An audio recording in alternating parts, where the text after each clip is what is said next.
किरात नाम के नगर में देवराज नाम का ब्राह्मण रहता है। दूसरों को धोखा दे देकर छल कर करके इसने बहुत सा धन इकट्ठा कर लिया। और इसके लिए श्री सूत जी ने कहा कि इसकी एक खासियत है कि ऐसा कोई सगा नहीं जिसे हमने ठगा नहीं। कानपुर में एक दुकान है ठग्गू के लड्डू, सुनी आपने?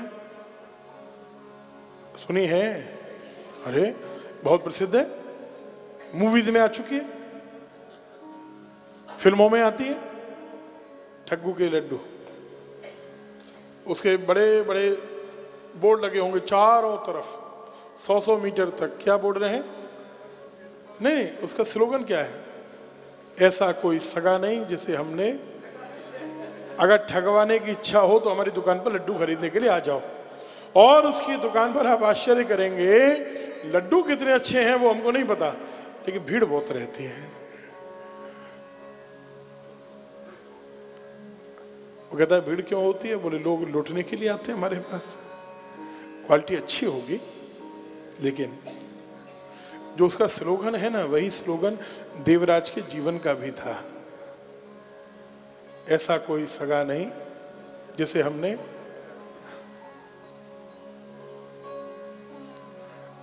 सबसे बड़ा अपने जीवन को आइए हम जरा आधा मिनट के लिए देखते हैं। विचारणीय विषय है, आत्म अवलोकन करने के लिए कथाएं हैं। ध्यान दीजिएगा शब्दों पर अवलोकन करने के लिए नहीं है। अगर हमारी दृष्टि किसी और व्यक्ति पर जा रही है, जो बात कही जा रही है उसके संदर्भ में तो बहुत सही है, ऐसा सोचना नहीं, पाप है। आत्म अवलोकन करना है, अपने को देखना है। क्या ऐसा हमारे जीवन में भी होता है? जो हम पर भरोसा करते हैं हम उन्हें ठगते हैं। ठगते हैं का अर्थ झूठ बोलते हैं। जो भरोसा है, भले ही रहस्य खुले नहीं, पोल खुले नहीं, बात खुले नहीं, लेकिन क्या हम अपने जीवन में उन्हें ठगते हैं? क्या झूठ बोलते हैं? आप विषय समझ रहे हैं, अपने जीवन की बात। ऐसा होता है ना, कई बार गलतियां हो जाती हैं सज्जनों, मानव है मनुष्य, क्योंकि रजोगुणी है। ठाकुर जी ने गीता जी में इसकी बड़ी चर्चा की है, क्योंकि रजोगुण जो है ना, वो उसका स्वभाव है। ये रजोगुण क्या है? इसे आज साइंस की भाषा में प्रोटॉन कहते हैं। वो प्रोटॉन माने रजोगुण है। ये रजोगुण क्या है? आपको जल्दी फिसलाएगा, जल्दी आपका पतन कर सकता है, क्योंकि ये मन आधारित है, मनुष्य मन आधारित है। और मन एव मनुष्याणाम कारणम बंध मोक्षयो हो, मन प्रधान है हम लोग। इसलिए भयंदर वालों, गलतियां हो सकती हैं, लेकिन गलती हो, समझ में आ जाए तो प्रयास करें, रिपीटेशन न हो, पुनरावृत्ति न हो गया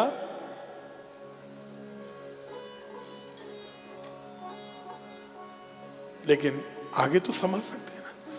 लेकिन क्या हमारे जीवन में ऐसा हो रहा है कि हम अपने प्रियजनों को, अपने माता पिता को, अपनी पत्नी को, बच्चों को, पति को, मित्रों को बार बार स्वार्थवश ठग रहे हैं?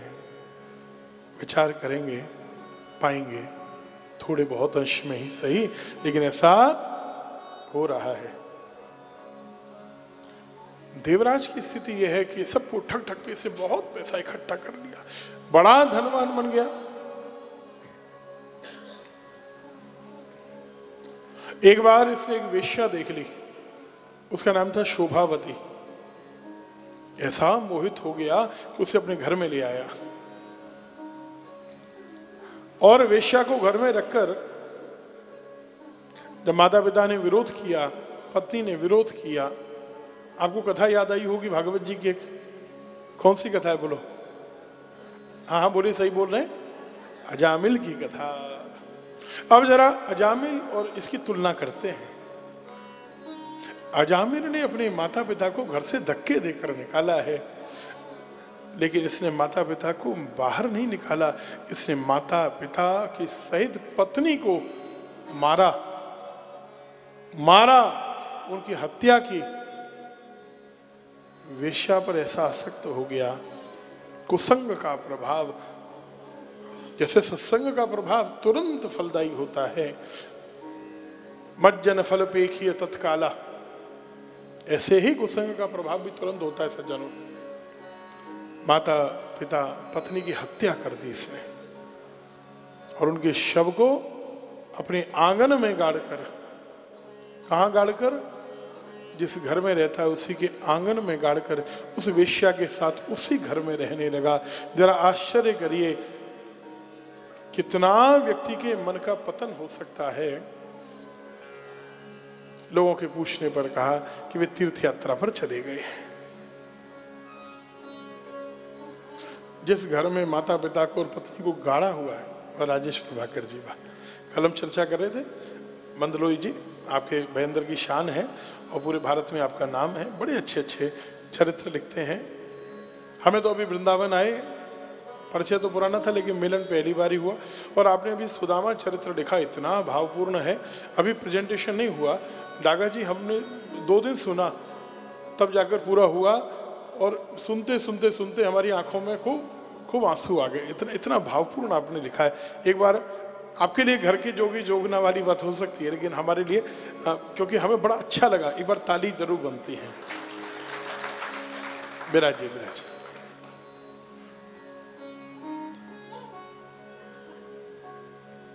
ये मानव जीवन है,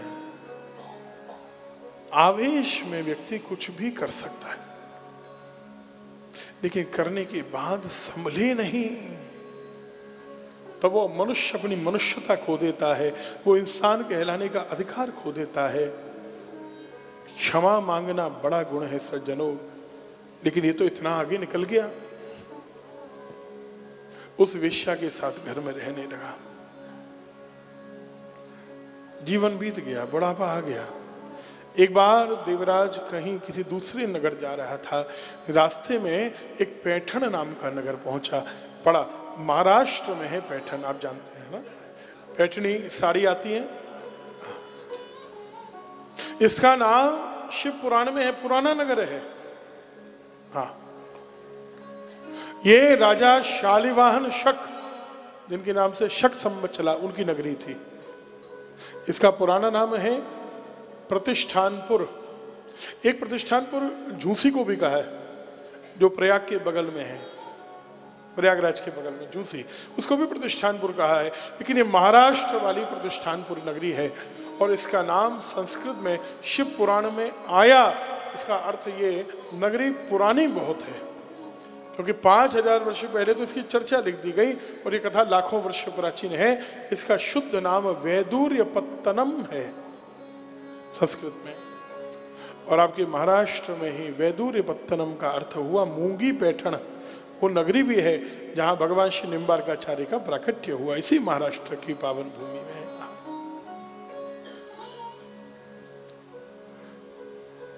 हम लोग क्या मानते हैं कि हमारे जीवन में जब सुख आते हैं, क्या तभी भगवान की कृपा होती है? कभी कभी महर्षि तो कहते हैं, परम श्रद्धेय महर्षि स्वामी अखंडानंद सरस्वती जी, जब भी हम महर्षि कहें आप समझ जाना, पूज्य महर्षि कहते हैं कि हमारा जीवन एक बंद कमरे की तरह है, और उस कमरे में एक ही खिड़की है जो प्रभु की ओर खुलती है, और उस खिड़की का नाम दुख की खिड़की है। जब दुख जीवन में बढ़ते हैं तो हम प्रभु के निकट पहुंचते हैं। बोलो राधे राधे। हम आपको ब्लैक बोर्ड पर कंपैरिजन करके बता सकते हैं, आप मानेंगे। आप बताइए, भजन कब ज्यादा करते हैं, सुख में कि दुख में? हाँ बोलो, 1 नंबर कि 2 नंबर, सुख कि दुख? मंदिर कब जाते हैं ज्यादा? हो सकता है हम में आप में से बहुत सारे लोग पिछले 1 वर्ष से सिद्धि विनायक नहीं गए हों, लेकिन अगर दुख जीवन में आएगा सबसे पहले हाजिरी देने सिद्धि विनायक के दरबार में पहुंच जाएंगे। कब पहुंचेंगे? जब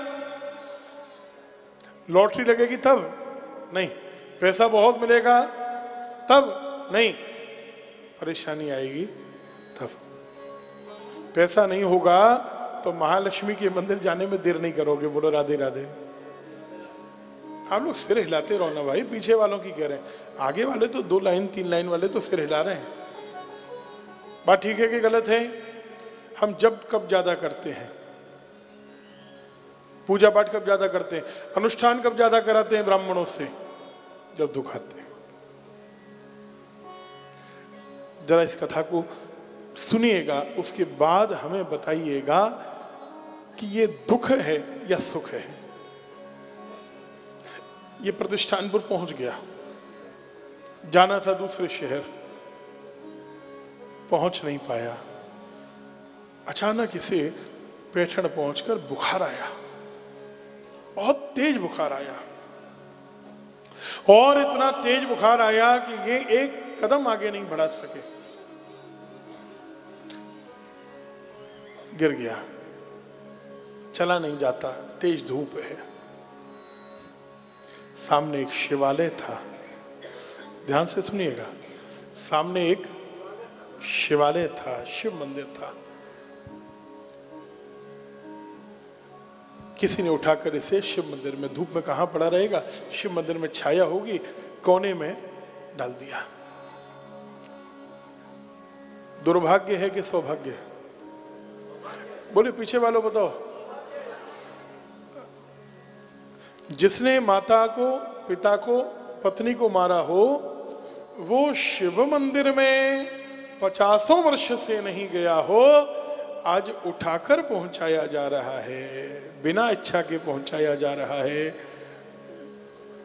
कृपा है कि नहीं है? बोलो कृपा है कि नहीं है? ये कृपा जो है ना, ये समोसे में मीठी चटनी और खट्टी चटनी से नहीं आती है, ये गुलाब जामुन कब से नहीं खाया उससे नहीं आती है, यहां नहीं अटकती है, ये तो यहां अटकी पड़ी है। कहां अटकी पड़ी है? ये अपनी खोपड़ी में अटकी पड़ी है। बोलो राधे राधे। कहीं नहीं है। हमारे जीवन में यदि भगवत कृपा का हमें दर्शन नहीं हो रहा है तो यहां है गड़बड़ा। इसको सुधार लोगे ना तो दर्शन हो जाएगा। कृपा तो अनवरत बरस रही है। मंदिर में पहुंचा दिया गया और भाग्य देखिए कि मंदिर में शिव महापुराण की कथा का आयोजन हो रहा था। इसका मन कथा में नहीं है। इसे क्या किया, कानों में उंगली डाल दी, मुझे ये सब बातें नहीं सुननी है। लेकिन कितनी देर उंगली डाल के रखेगा?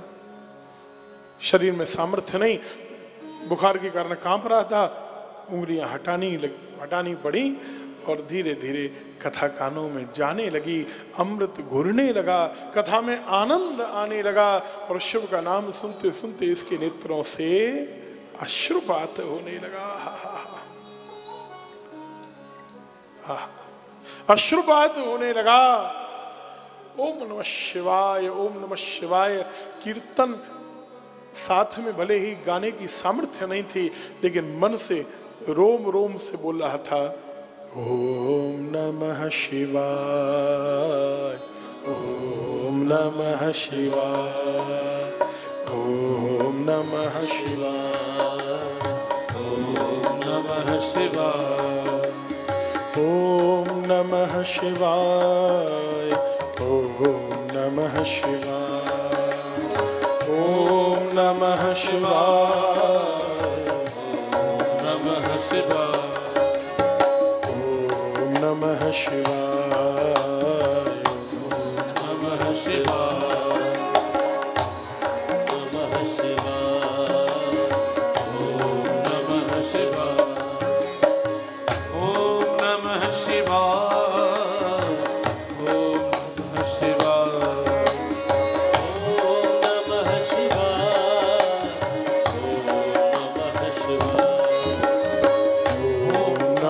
शिवाय, ओम नमः शिवाय।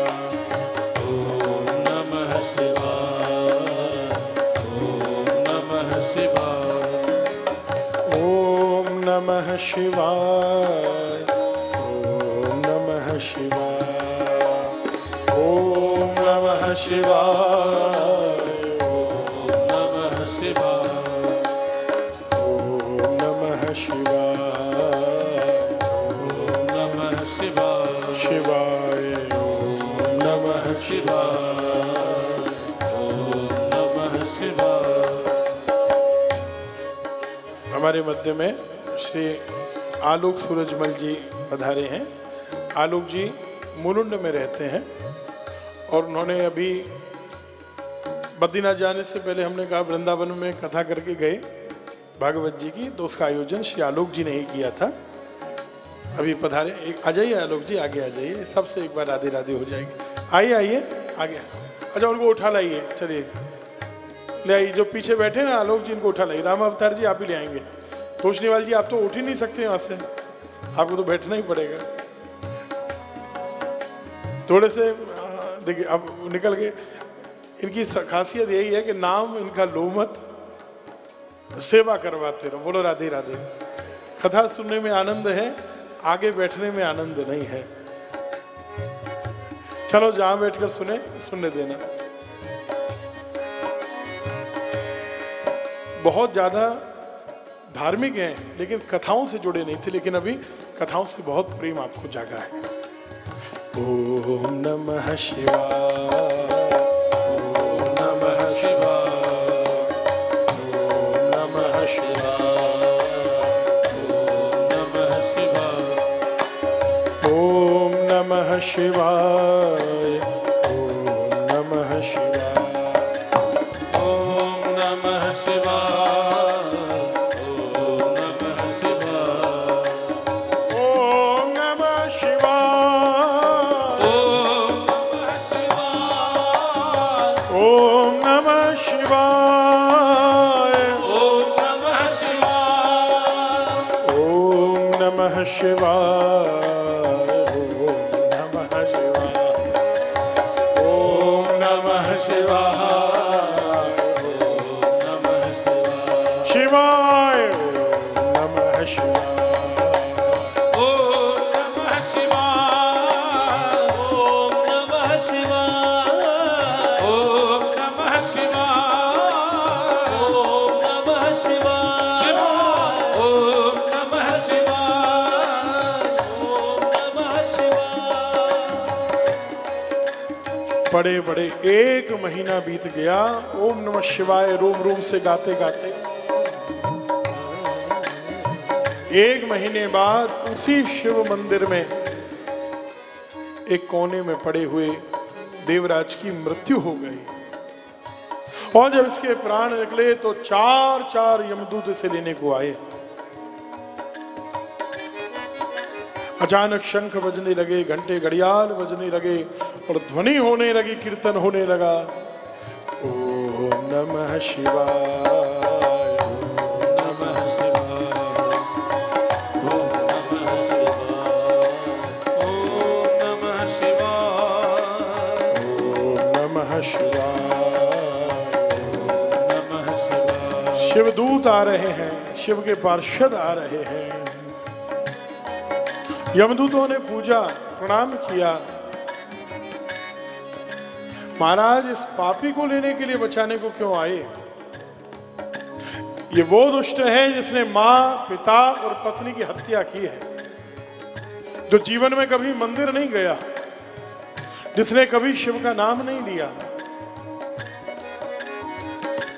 शिव के पार्षदों ने कहा जीवन कैसा बीता अंतर नहीं, अंत भला सो सब भला। बोले अपने आप नहीं आया, उठाकर लाया गया। बोले ये भी मान लो कि लाने वाला कोई मनुष्य नहीं था, वो कोई ना कोई शिव का दूत ही रहा होगा।